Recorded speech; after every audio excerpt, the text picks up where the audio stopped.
What's going on, guys? Welcome to this Python tutorial series number 7.4, and today we're going to be talking about dictionaries in Python. Alright, so let's start about its characteristics first.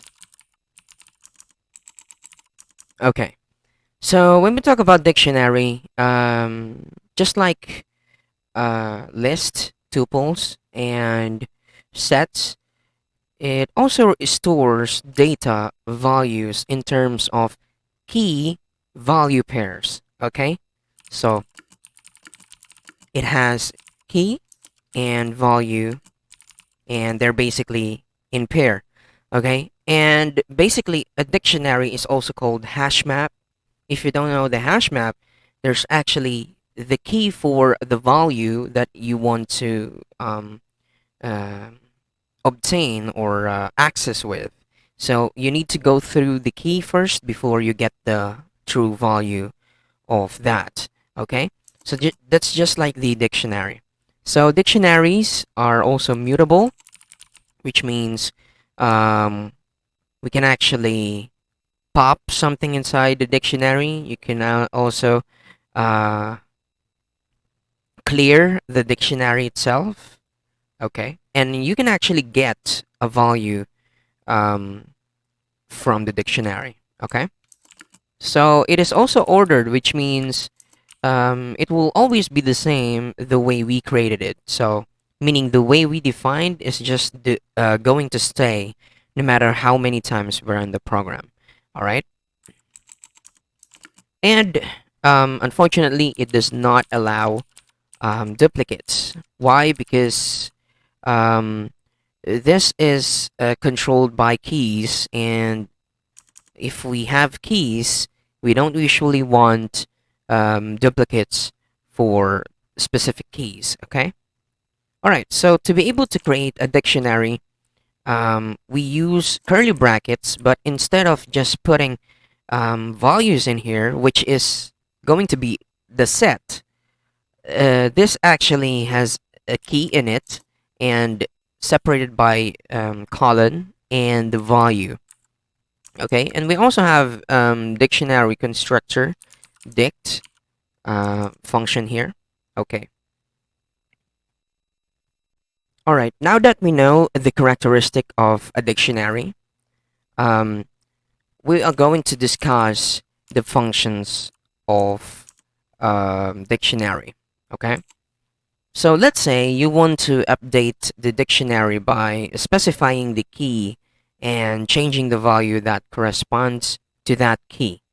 Okay, so let's say we have a dictionary here. I'm just going to name this dictionary, or actually D in short. And you can actually put all sorts of data types in here.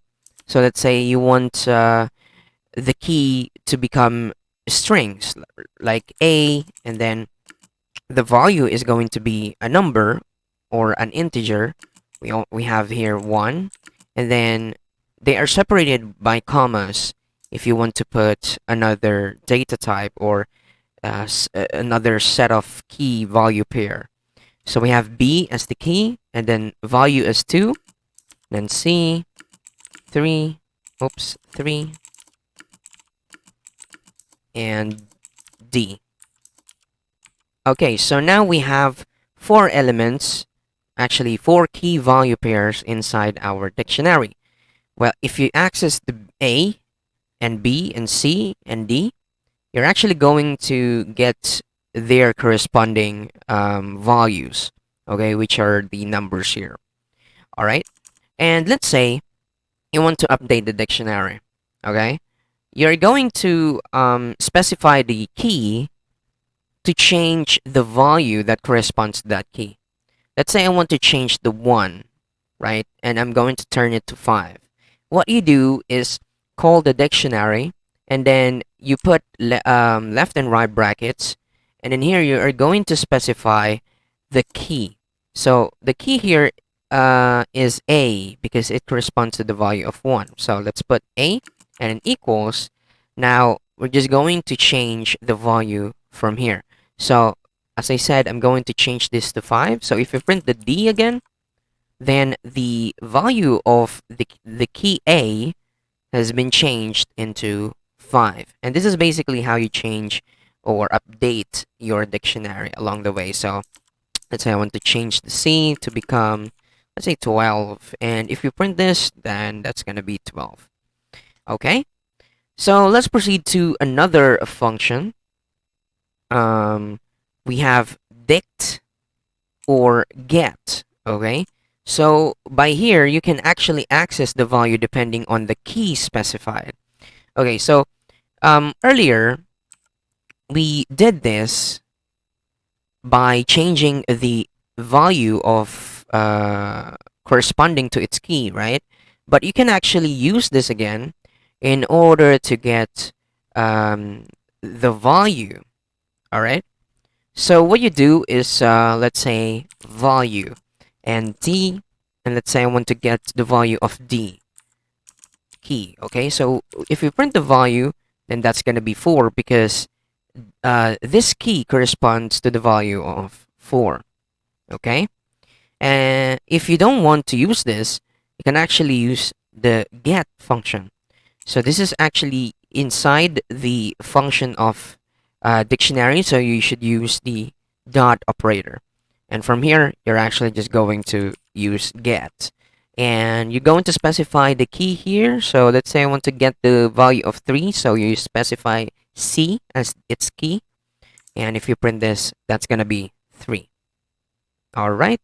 So let's proceed to the clear function. Now, this is very simple. If you use the clear function, it's going to clear the entire dictionary, and it will be left with empty dictionary. So if we print D, that's going to be an empty dictionary right there. Okay. So let's proceed to dot items. Okay. Now, when you use this function, it returns a list containing a tuple for each key value pair. So these are the value and the keys, okay? All of them. So let's say we have a listed variable here and d dot items. So let's print the listed. What will happen? Well, we obtain the dict items. Now, this might be confusing, but it's really not.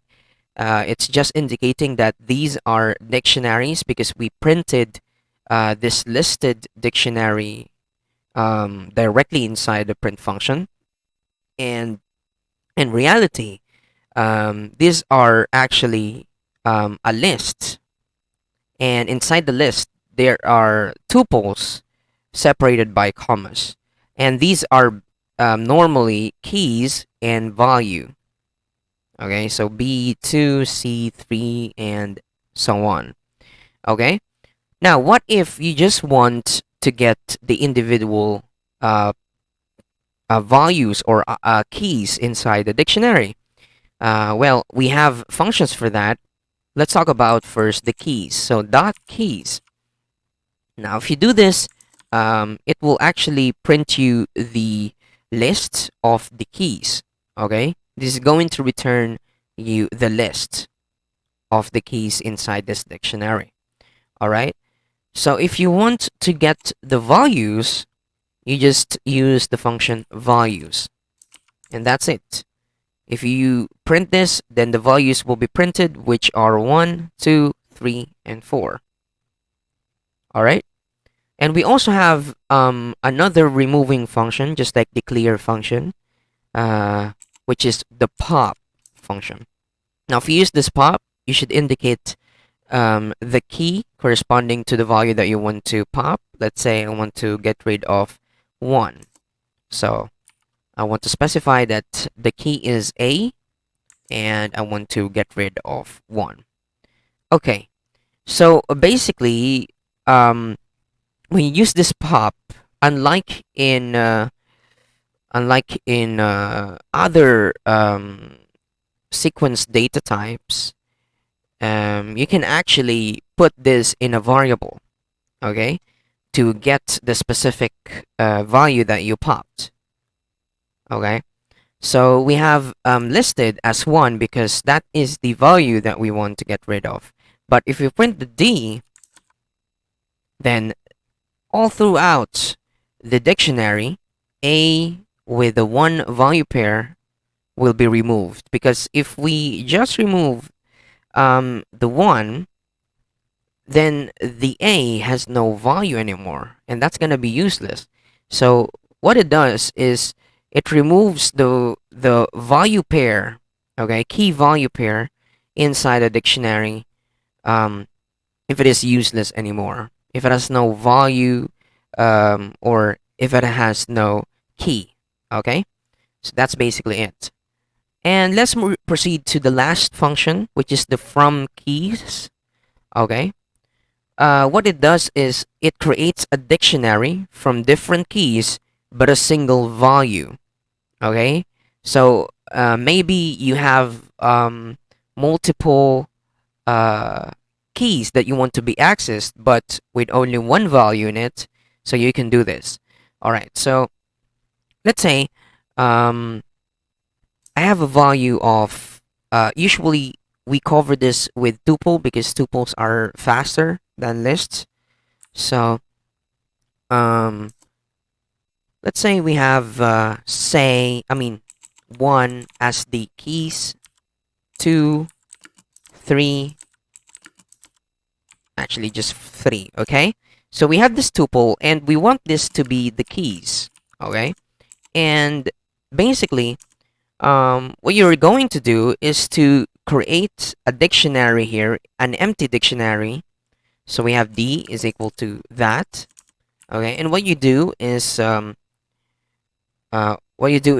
create a variable. So let's say dictionary is equal to D dot, and you're going to access the from keys function. And from here, you're going to specify the iterable, which is the tuple that we've made, and that's going to be the keys. So A and then comma. So after this parameter, you're going to actually provide the value for these keys. So let's say I want to have a value of A. So if we print the dictionary, then the values for each of the keys will also be A. Okay, but you also have individual keys, which is very nice if you're accessing um, uh, multiple keys but have identical values. Okay, and that's pretty much it. That's basically the dictionary that you use in Python. And thank you very much for watching this, and see you guys next time.